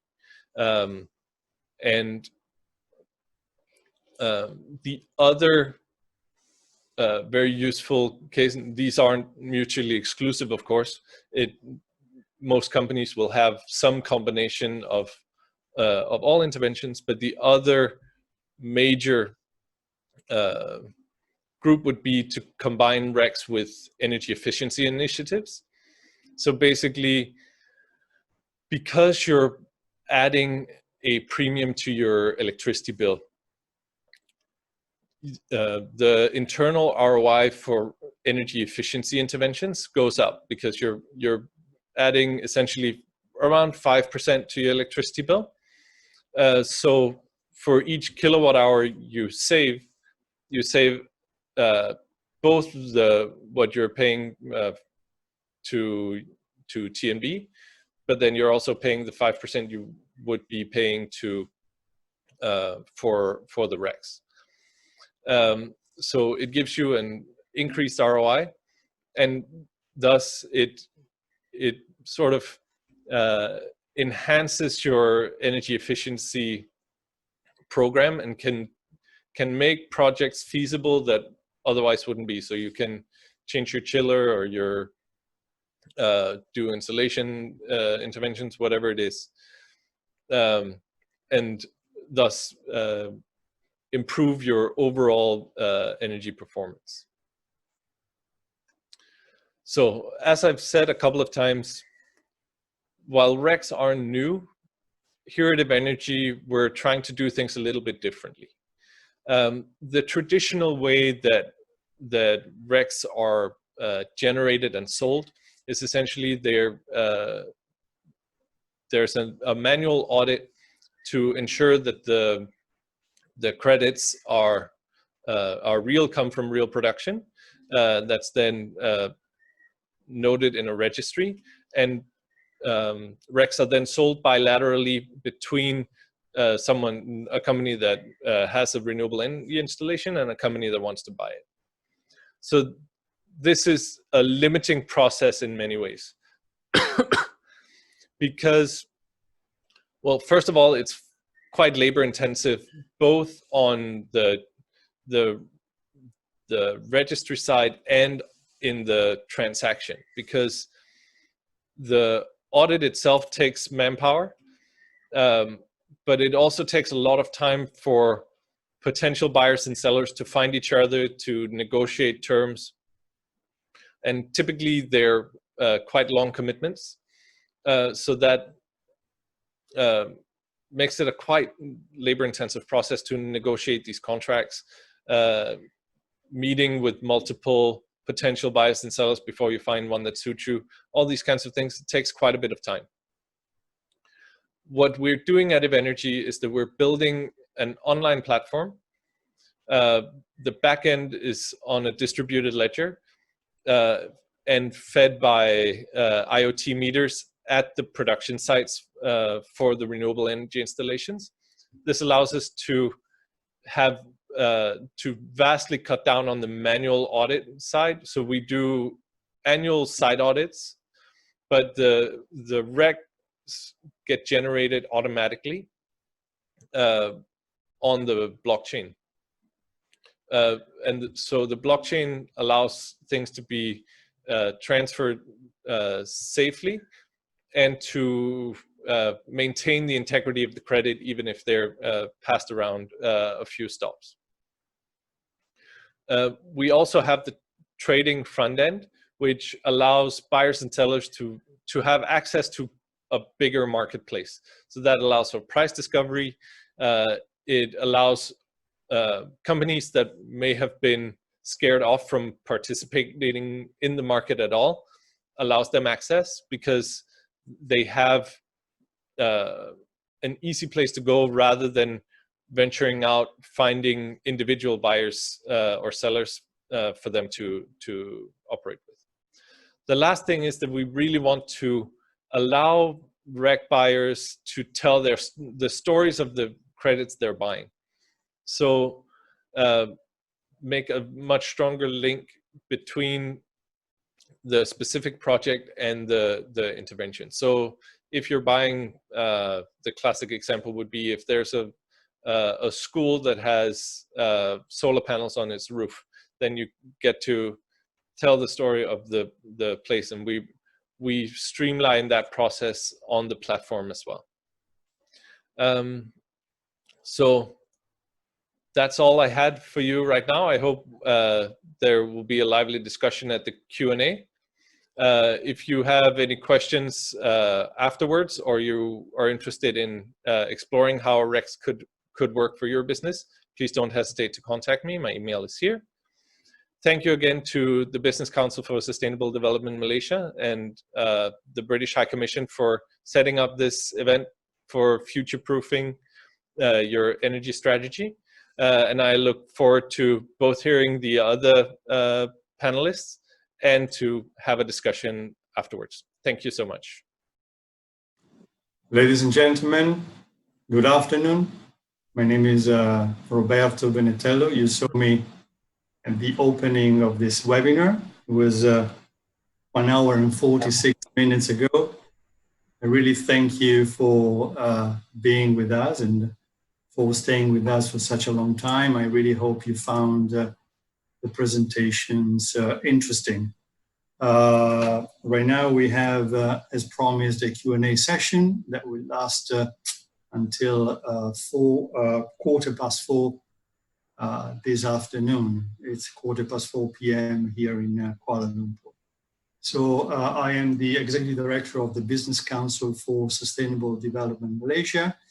With me today, we have most of the speakers actually that presented during the presentation. Let me just mention who we don't have, unfortunately. We don't have Mr. Simon Song, Senior Vice President from Bosch Malaysia. And unfortunately, we don't have Mr. Sharma J. Ali, Head of Sustainability from Axiata. But we're very happy and privileged to have all the other speakers. Some of them are here in the region. Rutger, for example, is in Europe. Thank you, Rutger, for making special effort to be with us today.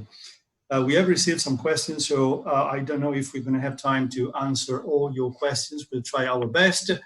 If not, we also have your email address and the text of your questions. I can tell you that the questions will be forwarded to the speakers, and we will try as much as possible to reply to all questions. But in the interest of time, let's start with Ambassador Ken O'Flaherty. I would like to, first of all, thank you for being with us today.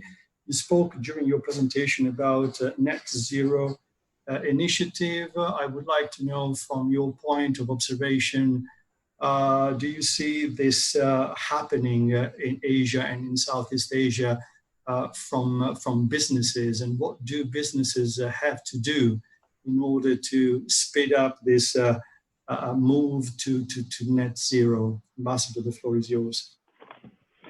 Absolutely. I think in many cases, I would say that companies are ahead of government. Not in every case, but I can quote several countries across Asia where more businesses have signed up to net zero initiatives than necessarily the government or government entities. I think that reflects pressure from stakeholders, shareholders who are pressing companies to move to support the energy transition and action against climate change. It also just reflects pressure from consumers who want to buy products which have an ethical footprint, and it reflects, of course, the very pressing need for international action on climate change, which many companies recognise on its own merit. I would say the challenges around this often will, of course, vary from country to country. In some places, it will be around access to renewable energy. As I mentioned in Cambodia, international buyers of garments in Cambodia have written to the government asking for greater access to renewable energy to allow them to meet their targets. Access to green finance would be another issue.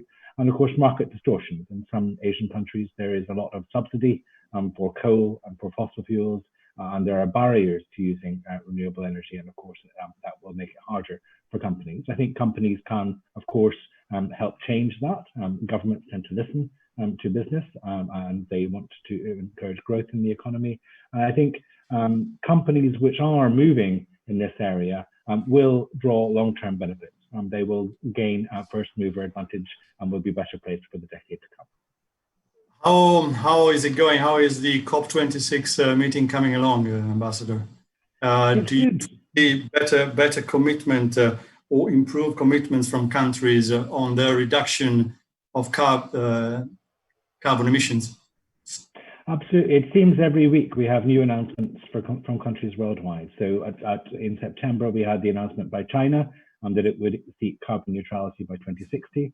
And we saw last week the declaration by India that it will not be replacing coal reactors. It will be replacing them all by renewable energy. And of course, this week, we saw the very welcome announcement by the Malaysian Prime Minister of a green recovery budget. So I think we're seeing movement across Asia. And of course, it's my job to try to encourage that and accelerate that change. Dr. Fazlur, during your presentation, you made several mentions to coal and the reduction to the reliance on coal. Do you want to be more specific? Is that happening for real here in Malaysia? Do you see that as a big commitment happening in this country? I just want to link this to what the ambassador has just said. I think it's worthwhile. Please. Yeah, thank you very much, Roberto. And so thank you for having me here in this conference. Well, yes, I did mention that with the Jima East Power 2,000 megawatts coal plant that we just recently commissioned will be the last greenfield power plant, coal power plant that we will build. Now, this is something which TMB has taken a long view in terms of energy choices will be in the future, right? So basically, as we look at the choices for Malaysia, of course, the tricky thing is always balancing the trilemma all the time, yeah? And which is why we actually have quite a high coal penetration as of today. Yeah?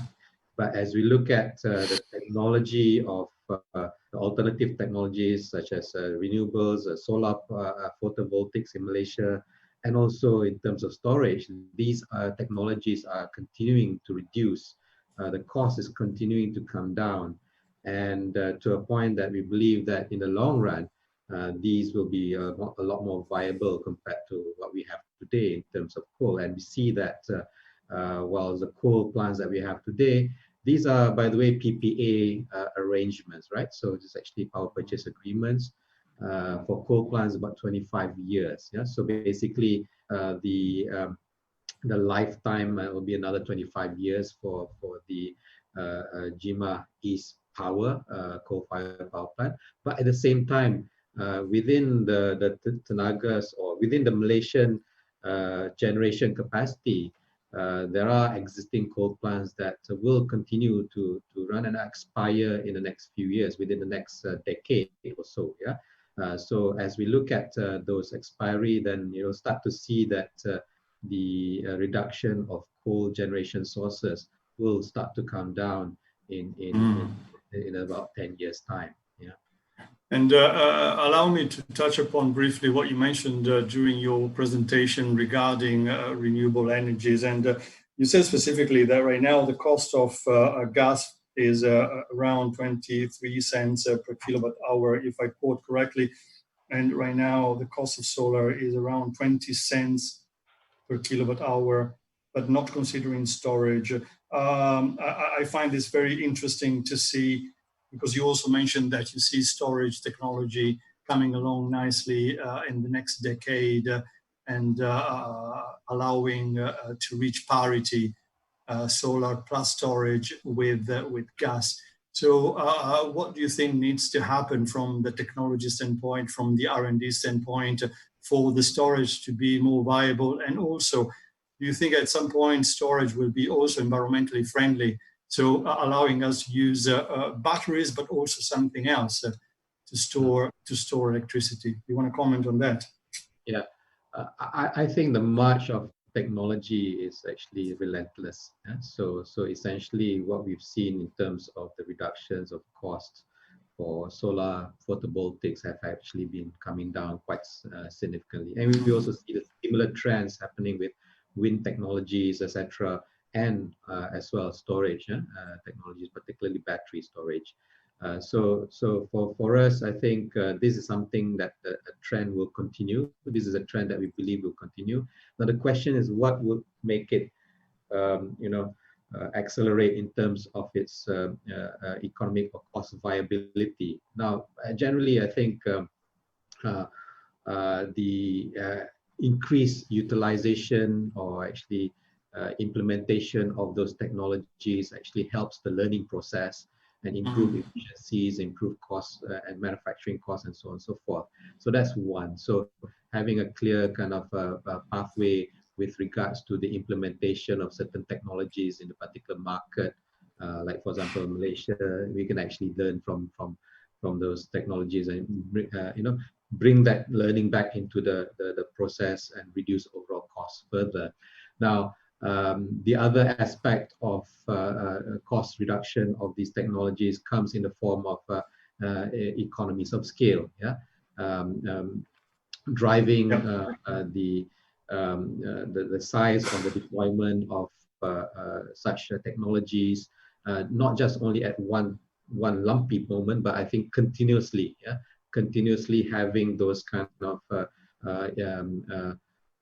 deployment of, for example, solar PV technologies will also bring down the cost. The third thing that will also help bring down costs is actually bringing in, I guess, in a way, competition. Actually having players actually bid for the processes, bid for these technologies, like what Malaysia has been doing over the past few years with the large-scale solar bidding process, which has actually really resulted in further reduction in costs. And on storage in particular, I see the same kind of trend actually happening for that. Maybe it's a little bit later in terms of coming up to parity. So we see that around the end of the decade or so, the solar and storage will be comparable or competitive to a gas peaker, for example, right? So these are some of the trends that we see thus far. Of course, sometimes we've seen ourselves being surprised by how much faster some of these technologies improve. So I think we're quite positive about that. Okay, thank you, Dr. Fazrul. Let's move to WBCSD. WBCSD has done a tremendous job. The World Business Council for Sustainable Development has been around for 25 years, and over the last 25 years, they have really become the leaders in terms of business sustainability, and especially in this climate and energy space. Actually, Rutger, I came to know a few days ago that you have a new boss, Claire O'Neill, and former Minister of Energy in the UK, and now she's become the Director of the climate and energy department section at WBCSD. We are very happy to be, as BCSD Malaysia, affiliated with WBCSD, and we're very happy that WBCSD is now recruiting such high caliber individuals, because it will really help the cause a great deal. But that wasn't the question. The question is, you guys have developed these guidelines on the integrated energy strategy. It's a fabulous theoretical, let's say, framework that needs to be delivered to companies, and it needs to be delivered in a practical way. So do you see obstacles there? Do you see that there are some hurdles that needs to be overcome for companies to understand what you guys mean, moving from theory to practice? Right, excellent. Yeah, thanks, Roberto. Great question, and thanks for your kind words on our new managing director, Claire. It's indeed great to have her with us. But yeah, talking about the challenges that companies face when they sort of start developing and implementing an integrated energy strategy, I think the main challenge that companies have is the need for collaboration. I think in the presentation, I elaborated on sort of the 6 key elements or capabilities that companies need to develop, as well as the implementation guides that we referenced, or the journey that you have to go through. You know, true collaboration is a prerequisite to develop and implement this integrated energy strategy. And, you know, herein lies the key challenge. You know, it means, you know, different functions and departments needing to come together, from procurement to sustainability, operations, engineering, legal, executive management, sort of the list goes on. And everyone needs to understand the role that they play, and, you know, the role that they can play to change the path and the direction that that company is having, you know, within an energy and sustainability perspective. And on top of that, you know, to become this advanced or leading prosumer, also referenced in the presentation, you need to work with your value chain. So you need to work with your supply chain, with your customers, with other local end users. And you need to open dialogues with them, build relationships. So the collaboration is not just within your company, which is already a challenge for many. It's also with your entire value chain. Yeah, and that brings us also back to something that was mentioned by Dr. Fazlur, this energy literacy and the readiness of companies to understand what's at stake and what needs to be done for this transition. Allow me to move to Dr. J from Petronas. This is not a question I was planning to ask you immediately, but I will ask you as a second question. But let me ask you, Dr. J, what you think in terms of readiness of companies. I mean, you are now trying to push a new Petronas, a Petronas that not very many people know, but you have great expectations from Petronas New Energy. So do you have, are you facing difficulties right now to educate your clients and your potential clients around the globe on what needs to be done to transition to renewable energy? Thanks for that question, Roberto. I think it's a good question, but if you hear what some of the discussion has already been from the other participants, the awareness level around the world from customers, companies, and governments is quite high at the moment with regards to the types of technologies that can be utilized within their businesses. It means that you do have to be probably much more customer-centric in the way that you approach this, and that's what we've had to do. That's what we have to do at Petronas. In terms of capabilities, we're also, like a number of oil and gas companies, in the midst of reshaping our portfolio mix at the group level. And this really does require some retooling of the human capital equation. So that's required on our side. it may be required on, on the customer side as well. So I remember back in the day when we used to talk about solar to businesses where it might reduce their energy requirements or their costs. It was always given to, an energy manager who might not be that informed about the new technologies. But now their training level or the people that are in there is so much higher. So I think it is it's an issue, but it's one that's being resolved very quickly. One of the things that you also mentioned towards the end of your presentation was we're looking for partners, and you stressed very much the need for partnership at this point in time in your strategy. Can you elaborate a little bit on that, and what are the partners that you're currently looking for? I mean, are you thinking about mergers and acquisitions, or are you thinking about partners that will enable you guys to achieve your objectives? If you could elaborate a little bit more on that. Sure. I think partnership has been core to the way that Petronas has developed over the years. It's collaborated with companies in order to exploit the resources within Malaysia and to venture out of the country to the, really the international multilateral business that it is today. When you move then to newer areas, partnerships are key. For one, having complementing capabilities.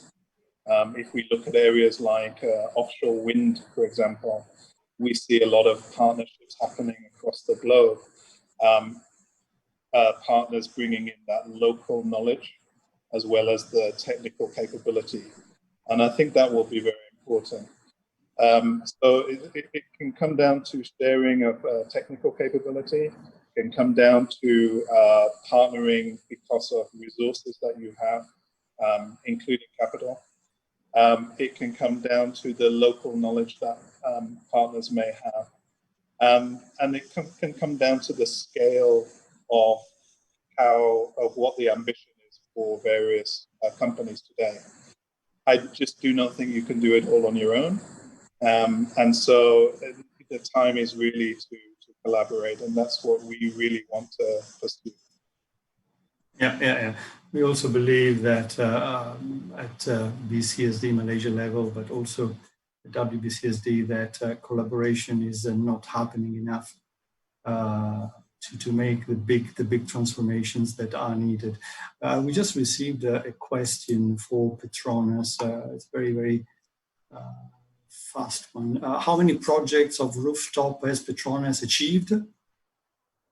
So, good question. So we launched the business really last year with the formation of gas. We started that with the acquisition of a company called Amplus Energy. Yeah. It currently has a portfolio of around 800 megawatts of solar, which is operating or under construction. Now, these are with over 200 plus customers. So it's a lot of projects. And then at IGEM last year, we also launched our M+ by Petronas solution for the Malaysian market. The first of those projects is under construction and just being completed at the moment with Tesco. These are 50 stores that are around Peninsular Malaysia. We've also started construction on a couple of other projects, which include one of the fabrication yards of MMHE in Malaysia, and on the rooftop of one of the universities, which is UTP, also in Malaysia. And we are developing another number of projects. So at the moment, we're around 800 plus megawatts, but we are growing that business as we speak. Do you see, this is a tricky question. Do you see the cost of capital going down right now for projects with high ESG impact from your point of observation? This is something that we are really hoping to see big time moving forward, but because you are somehow connected with large projects, do you see that happening? A link between ESG and cost of finance and cost of capital, cost of equity? Yeah, I think if you see at the moment currently, anyway, at least in the debt markets, there's quite a significant reduction in interest rates, but also coming into the equity side, increasing amount of investors that are now coming in. All of this is converging to bring about some lowering of cost of capital for projects that meet the right criteria. Now, is it being done in a very efficient way? Not yet, but we do see that being growing in the future, so that it can become more efficient and reflect in that cost of capital. Excellent, thank you. Matthias, sorry for keeping you wait. Energy certificates, another tool in the net zero armamentarium, I would say, another something that is available to companies to achieve net zero. Again, you're here in Malaysia, but what's happening to energy certificates in other parts of the world? I mean, do you see places where there is a major adoption? And looking at that or those examples, what's your prediction? What's going to happen here in Malaysia? Yeah, so I allude to it a little bit in the presentation, but couldn't give it a lot of attention. But in other parts of the world, this is a very established method of doing things. So the US have 13 different regional schemes for renewable energy certificates. In Europe, it's roughly a 250 million euro a year market. So in Australia, it's used very actively for utility management. It's also used as a way of giving companies tax credits from their greenhouse for their carbon tax bills. So if they use green electricity, then they get a discount on their carbon tax. And so it's used in many different ways, but even just in the pure kind of sustainability strategy aspect, where we operate at the moment, it's very well established through organizations like the RE100 that acknowledge this as a way of reaching your renewable energy targets. And so it's very new in Malaysia. So TNB started dipping their toes in renewable energy certificates last year. We're coming in now. And so it's very new around here. And so we're having to do quite a bit of legwork, similar to what Jay is talking about with, of course, a lot of companies now know that that climate change is urgent and it's important. But from there to what do I do about it in my daily job, there's still a gap, I feel. At least if you're not in a position to build your own solar panels or have Jay come and install them for you. Like if you're sitting in an office building somewhere where you feel more distant from your energy use, then there's interest in how you can operationalize climate action, but still some education work to do. And so we're trying to do some of that.